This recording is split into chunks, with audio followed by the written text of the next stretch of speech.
hedder Lisa. Og jeg hedder Nana. Og vi har valgt at arbejde med kroppens sanser. Things are happening around you all the time, and you have to detect and respond to many changes. But how does the body do this? All reactions happen in a similar way, and there are always stimuli, receptors, and effectors. We have 5 senses, which are sight, smell, hearing, taste, and touch, as you can see in this diagram. And they are all very important in our everyday life. We use at least one of our 5 senses every day, and they are on duty even when you are asleep. The senses work together to let your brain know what's going on around you, and they help to keep you safe or warning you of any danger. The brain and the central nervous system control everything you do, see, hear, smell, and feel. And the brain is a large, heavy organ in your head. It is made up of tightly packed neurons, and there's about 100 billion in total. On this diagram you can see where different centers are in the brain. The brain interprets what you see, hear, smell, taste, and touch, and sends messages to other parts of the body telling it what to do. The spinal cord is a column of nerve cells that runs down your back.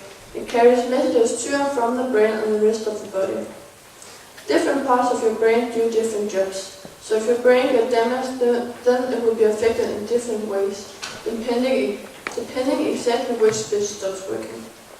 We have 5 normal senses. Maybe there's more than one we already know. Some people means they've got a 6th sense. It could maybe be a sense of rhythm or an opportunity to see ghosts and have an insight in another world.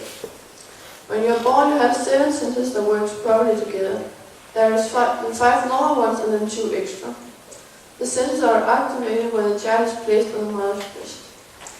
It smells milk and the mother, that's the smelling sense. There's contact between the skins, that's the touching sense. And there's taste of the milk, and that's the tasting sense. And the child hears the mother's voice, that's the hearing sense. And the child has open eyes, the seeing sense. And it's laying down, and it burns, that's the balance sense. And then it sucks milk, and that's the signal sense. The touch, balance, muscle, and signal sense are already been developed in the fetus, where the child is landing safe and good in the mother's stomach. It becomes accustomed to contact, touching, and pressure from the amniotic fluid and the mother's organs. These 3 senses are basic senses. They make sure that we can keep us upright and get against the gravity, and that's exactly what babies need to learn the first year. All our senses work together, and they are critical to how the child moves and evolves. The development of senses and the development of movement are closely linked and work with high dependence on each other during childhood. We wanted to investigate if what we see influences what we taste, so we made an experiment to investigate it. First we took 14 grade 7 art students. They should each taste 6 ice creams, and say which taste they thought it was. The first 3 ones they could see what they were tasting, and then the last 3 they couldn't. There was a trick. All the ice creams was vanilla. We have just colored them in different colors. There was a red, which was strawberry, and then a blue, which was blueberry, and then a green apple. The first one was where they could see almost everyone said that the green one was apple. And when they couldn't see, they said that the exactly same ice cream was vanilla. So from that experiment we learned that the things we see influence what we taste. So as we have 5 senses, we also have 1 sense organ connected to that sense. The first one is the skin, which is sensitive to pressure, heat and cold, and gives you your sense of touch. The tongue, which is sensitive to chemicals in food and drinks, and gives you your sense of taste. The nose, which is sensitive to chemicals in the air, and gives you your sense of smell. The ears, which is sensitive to sound and movement, and give you your sense of hearing and balance. The eyes, which is sensitive to light, and give you your sense of sight. As a sense organ detects a provocation, such as sound or light, messages is carried by a nerve to the brain. The brain then gives you your feeling of sensation, such as hearing or sight. So, as we have 5 senses, we wouldn't take all of them, because that would take too much time. So we thought that we would do on the tongue and of the eye. We start out with the tongue. The tongue has little bumps on it. These little bumps contain tiny little sense organs called taste buds. These taste buds are sensitive to chemicals in food or drinks. The food must dissolve in saliva before you can taste them. That's why dry food has no taste before you chew and mix it with saliva. We have 5 base tastes. One of them is the ability to taste if the food we were eating is delicious or good quality. Your sense of taste is useful. It stimulates your stomach to produce gastric juice for digestion. Many poisons and bad foods often have a nasty taste, and that's so you can spit them out before they harm you. If we now look at this diagram, you can see that these arrows go to the side of the tongue, and that's where you taste the sour. If we then go at the back of your tongue and in your throat, you taste bitter. If we then take your front of your tongue, you taste salty and sweet. So that's the tongue. Now to the eye. A light from an object goes to your eye.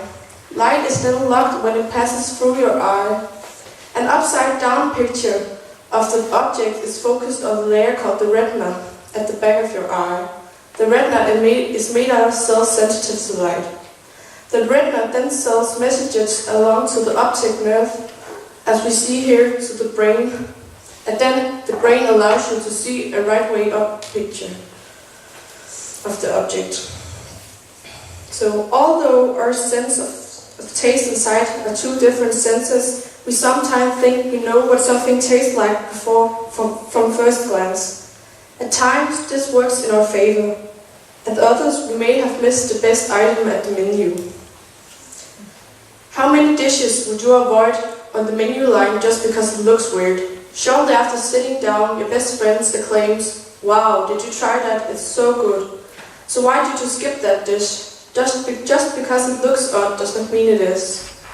Our mind recognizes food according to things that we have eaten in the past. If we have had a good experience, chances are that we'll think it looks good. The same is true for food that we have had a bad experience with. If we have no experience with a certain food, our mind will try to associate it with something that we have eaten in the past. When judging food's appearance, there are some other things that come into play. Does the food look dry when it should be moist? Can you see flies landing by the serving fork?